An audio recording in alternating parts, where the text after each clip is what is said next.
भौतिक विज्ञान की क्लास में आप सभी का स्वागत है। आज हम सभी आप सबको दृढ़ पिंडों की घूर्णन गति ऐसा टॉपिक पढ़ाएंगे। सबसे पहले हम लोग समझते हैं दृढ़ पिंड क्या होता है। इसकी परिभाषा होती है कि ऐसा कोई पिंड जिस पर बाह्य बल लगाने से उसके कणों में एक दूसरे के सापेक्ष कोई विस्थापन उत्पन्न न हो, उसे दृढ़ पिंड कहते हैं।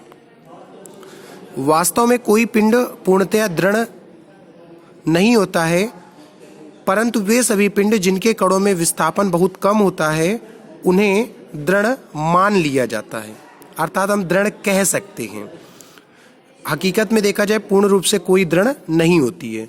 तो इसकी परिभाषा यही निकल के आती है कि ऐसा कोई पिंड जिस पर बाह्य बल लगाने से उसके कणों में एक दूसरे के सापेक्ष कोई विस्थापन उत्पन्न न हो तो उसे दृढ़ पिंड कहते हैं। इसको अंग्रेजी में रिजिड बॉडी कहते हैं, रिजिड बॉडी। इसके बाद परिभाषा आती है घूर्णन गति की। तो घूर्णन गति की परिभाषा क्या होती है?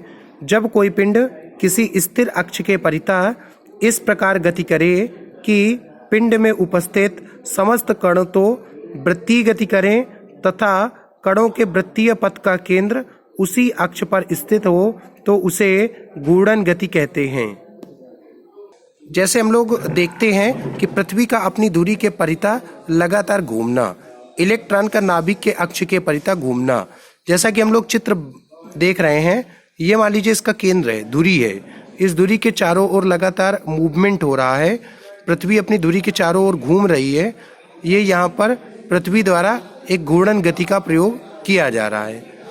तो इसकी परिभाषा यही निकल के आती है कि जब कोई पिंड किसी स्थिर अक्ष के परितः इस प्रकार गति करे कि पिंड में उपस्थित समस्त कण वृत्तीय गति करें तथा कणों के वृत्तीय पथ का केंद्र उसी अक्ष पर स्थित हो, इस प्रकार की गति घूर्णन गति कहलाती है। इसके बाद आता है मोमेंट ऑफ फोर्स, जिसको हम लोग बोलते हैं आमतौर पे बल आघूर्ण। जैसा कि चित्र आपको दिखा रहे हैं, ये आप चित्र देखिए कि इसकी परिभाषा होती है कि किसी पिंड पर लगाए गए बल के परिमाण तथा घूर्णन अक्ष से बल की क्रिया रेखा के बीच की लंबवत दूरी के गुणनफल को बल आघूर्ण कहते हैं। इसे प्रायः टाउ से प्रदर्शित करते हैं। तो देखिए, हमने आपको क्या बताया इसकी परिभाषा में? यही बताया कि किसी पिंड पर लगाए गए बल का परिमाण तथा घूर्णन अक्ष से, देखिए घूर्णन अक्ष से लंबवत दूरी, घूर्णन अक्ष से लंबवत दूरी के गुणनफल को बल आघूर्ण कहते हैं। तो इसे टाउ से प्रदर्शित करते हैं। तो टाउ बराबर क्या हो जाएगा? बल गुणे विस्थापन, या ये कह सकते हैं बल गुणे बल की क्रिया रेखा के बीच लंबवत दूरी। तो इसका मात्रक क्या हो जाएगा? तो बल का मात्रक होता है न्यूटन, और आर जो है ये लंबवत दूरी का मात्रक क्या हो जाएगा? मीटर। तो न्यूटन इंटू मीटर।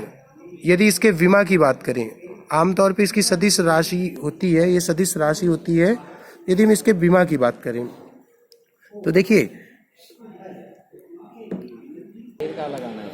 तो यहाँ से देखिए टाउ बराबर क्या हो जाएगा? बल गुणे विस्थापन। तो यहाँ से क्या आ जाएगा? बल गुणे विस्थापन। देखिए, बल की बात करें तो बल का मात्रक होता है न्यूटन, और यदि आर की बात करें तो इसका मात्रक होता है मीटर। तो न्यूटन इंटू मीटर। यदि हम इसके विमा की बात करें तो बल की विमा क्या होती है? आप सबको पता भी होगा। तो बल की विमा होती है mL/T-2, और साथ में ये मीटर की L 4L ब्रैकेट में लिखा है। तो यहाँ से क्या आ जाएगा? यहाँ से आएगा mL² और T-2। तो यदि हम बल आघूर्ण की बात करें तो बल आघूर्ण की जो विमा होती है वो होती है mL² T-2। यदि हम वेक्टर फॉर्म की बात करें तो vector tau is equal to vector F cross vector R। यदि हम कोणीय त्वरण की बात करें तो कोणीय त्वरण की परिभाषा क्या होती है? कोणीय वेग परिवर्तन की दर को कोणीय त्वरण कहते हैं। इसे अल्फा से प्रदर्शित करते हैं। इसे अल्फा से प्रदर्शित करते हैं। Alpha is equal to delta omega upon delta t. यदि हम इसके मात्रक की बात करें तो इसका मात्रक क्या हो जाएगा, तो इसका मात्रक हो जाएगा, यदि ओमेगा की बात करें तो इसका मात्रक होता है रेडियन पर सेकंड बटे समय की बात करें तो सेकंड, तो टोटल इसका क्या आ जाएगा, रेडियन प्रति सेकंड स्क्वायर। यदि हम इसके विमा की बात करें तो इसकी विमा क्या हो जाएगी, तो रेडियन की कोई विमा नहीं होती है, मतलब विमाहीन राशि है, 1/, ये क्या हो जाएगा टी की पावर 2, ऊपर जाएगा तो क्या जाएगा टी की पावर -2। फिर हम बात करें यदि जड़त्व आघूर्ण की, तो इसकी परिभाषा की बात करें तो इसकी परिभाषा होती है, जब घूर्णन गति करती हुई किसी वस्तु की अवस्था को परिवर्तित करते हैं तो वस्तु अपनी अवस्था परिवर्तन का विरोध करती है। विरोध के इसी गुण को घूर्णन अक्ष के परिता जड़त्व आघूर्ण कहते हैं। इसकी एक और परिभाषा यहाँ से निकल के आती है कि किसी पिंड का किसी दी हुई अक्ष के परिता जड़त्व आघूर्ण I उस पिंड में उपस्थित विभिन्न कणों के द्रव्यमानों तथा घूर्णन अक्ष के संगत दूरियों के वर्गों के गुणनफल के बराबर होती है। इसे आमतौर पे I से प्रदर्शित करते हैं। तो यहाँ से क्या आ जाएगा कि I = हम कह सकते हैं सिग्मा mr², इसको समेशन भी बोला जाता है, सिग्मा कहिए या समेशन कहिए। तो इसकी परिभाषा क्या निकल के आती है कि किसी पिंड पर दी गई अक्ष के परिता जड़त्व आघूर्ण उस पिंड में विभिन्न कणों पर, ये A B C D ऐसे विभिन्न कणों पर उपस्थित, यदि हम विभिन्न कणों की बात करें तो उसके द्रव्यमान तथा घूर्णन अक्ष के संगत दूरी के वर्ग के गुणनफल के बराबर होती है। इसे I से प्रदर्शित करते हैं। तो इसकी परिभाषा निकल के आएगी, जब घूर्णन गति करती हुई किसी पिंड की अवस्था को परिवर्तित करते हैं तो वस्तु अपनी अवस्था परिवर्तन करती है, तो विरोध के इस गुण को घूर्णन अक्ष के परिता जड़त्व आघूर्ण कहते हैं। इसी चीज को हम लोग थोड़ा सा एक्सप्लेनेशन के साथ में देखते हैं कि यदि किसी पिंड में उपस्थित समस्त कणों के द्रव्यमान क्रमशः m1 m2 m3 so on, जैसे कई कण हैं, उनकी घूर्णन अक्ष से संगत दूरियां r1 r2 r3 so on है, तो पिंड के घूर्णन अक्ष के परिता जड़त्व आघूर्ण I बराबर क्या आ जाएगा, तो I बराबर इससे पहले आएगा I = I1 + I2 + I3 ऐसे करके आ जाएगा सो ऑन।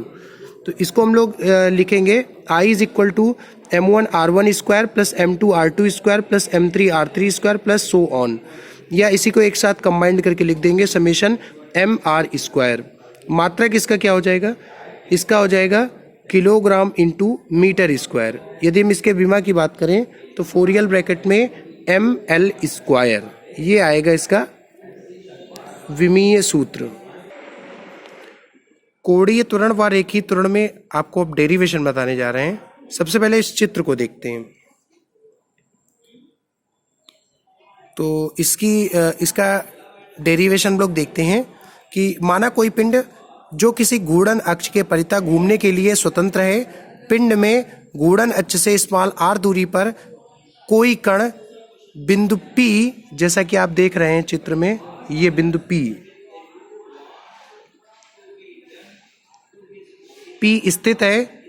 पिंड की घूर्णन गति के कारण कोणीय विस्थापन थीटा हो जाता है, जैसा कि आप देख रहे हैं चित्र के अनुसार।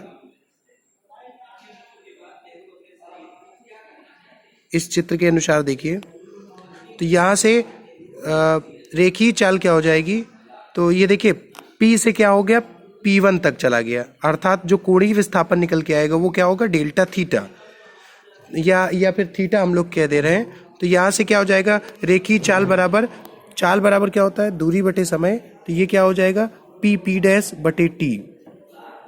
यदि हम दूरी की बात करें तो ये P(P') ये चाप का काम करेगा, तो चाप बराबर क्या होगा, कोण गुणे त्रिज्या। तो मतलब P(P') की जगह हम लोग क्या लिख सकते हैं, थीटा × r/T।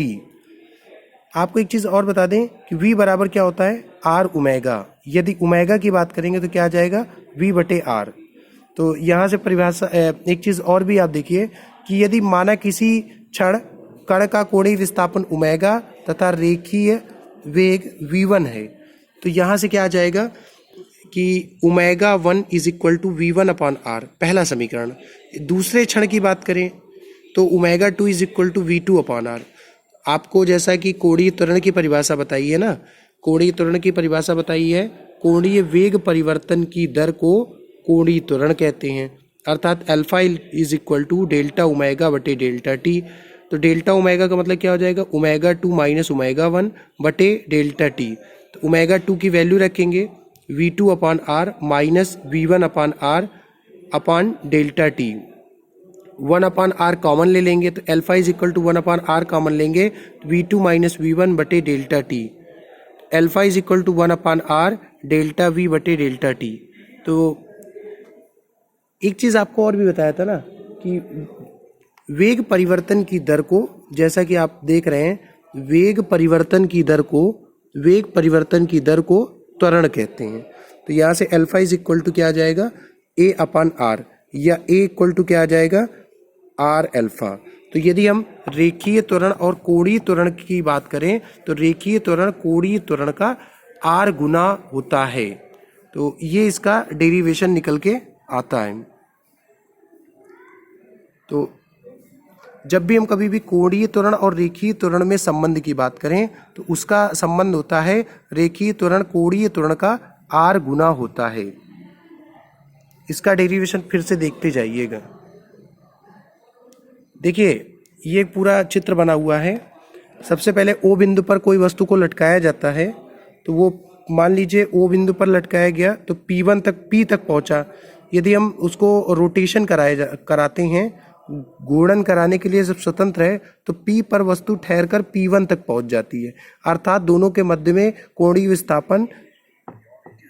विस्थापन थीटा होता है। अर्थात हम ये कह सकते हैं कि जब कोई पिंड किसी घूर्णन अक्ष के परितः घूमने के लिए स्वतंत्र है तो कोई कण बिंदु P पर स्थित है, घूर्णन गति करते समय वह स्वतंत्र है जब, तो वो P से P1 तक पहुंच जाता है या P से P डैश तक पहुंच जाता है।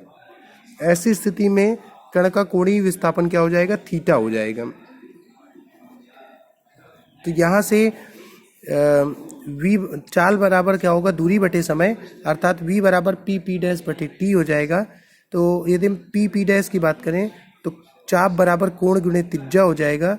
तो यहाँ से v is equal to p dash की जगह हम लोग देखिए, इस p डैश की जगह हमने लिख दिया है थीटा इंटू आर, मतलब कोण बराबर चाप बटे त्रिज्या होता है, चाप बराबर कोण गुणे त्रिज्या।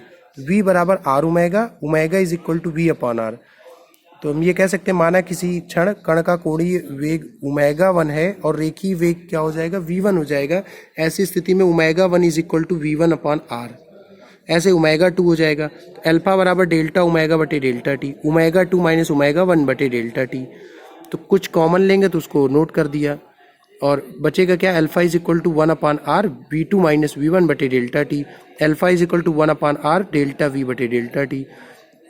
तो यहाँ से त्वरण बराबर हो जाएगा वेग परिवर्तन की दर को त्वरण कहते हैं, alpha equal to a upon r, मतलब a equal to r alpha. तो हम कह सकते हैं अतः रेखीय त्वरण और कोणीय त्वरण में जो संबंध होगा हम कह सकते हैं रेखीय त्वरण कोणीय त्वरण का आर गुना होता है। यदि हम अब बात करें बल आघूर्ण तथा जड़त्व आघूर्ण में संबंध, तो इसकी परिभाषा क्या इसके डेरिवेशन क्या आता है कि माना कोई पिंड किसी घूर्णन अक्ष के परितः स्वतंत्र है या एक समान कोणीय त्वरण अल्फा से घूम रहा है, घूर्णन कर रहा है, पिंड में उपस्थित समस्त कणों के कोणीय त्वरण समान होंगे परंतु रेखीय त्वरण भिन्न भिन्न होंगे। यदि हम पिंड की बात करें तो पिंड में उपस्थित विभिन्न कणों के द्रव्यमान m1, m2, m3 ऐसे हैं तथा घूर्णन अक्ष से संगत दूरियां r1, r2, r3 ऐसे सो ऑन हैं। m1 के कारण पिंड पर लगने वाला बल आघूर्ण क्या हो जाएगा, τ1 equal to f1 into are, तो f1 equal to m1 into a1 हो जाएगा। तो τ1 इक्वल टू क्या बचेगा, m1 a1 r1, तो a1 equal to r1 alpha हो जाएगा। तो τ1 equal to m1 r1 square alpha, τ2 is equal to m2 r2 square alpha, ऐसे टाउ 3 आ जाएगा। तो कुल मिला के tau is equal to tau 1 plus tau 2 plus tau 3 so on हो जाएगा। वैल्यू रख देंगे, जो चीज़ें कॉमन है उसको कॉमन ले लेंगे। अल्फ़ा कॉमन है, ले लिया कॉमन, तो m1 r1 square plus m2 r2 square plus m3 r3 square plus so on. तो tau is equal to alpha summation m r square. तो अल्फ़ा इज इक्वल टू, पता है आपको कि alpha equal to summation m r square होता है, तो tau equal to क्या आ जाएगा, आई अल्फ़ा। ये जो संबंध आपको बताया, ये बल आघूर्ण तथा जड़त्व आघूर्ण में संबंध होता है।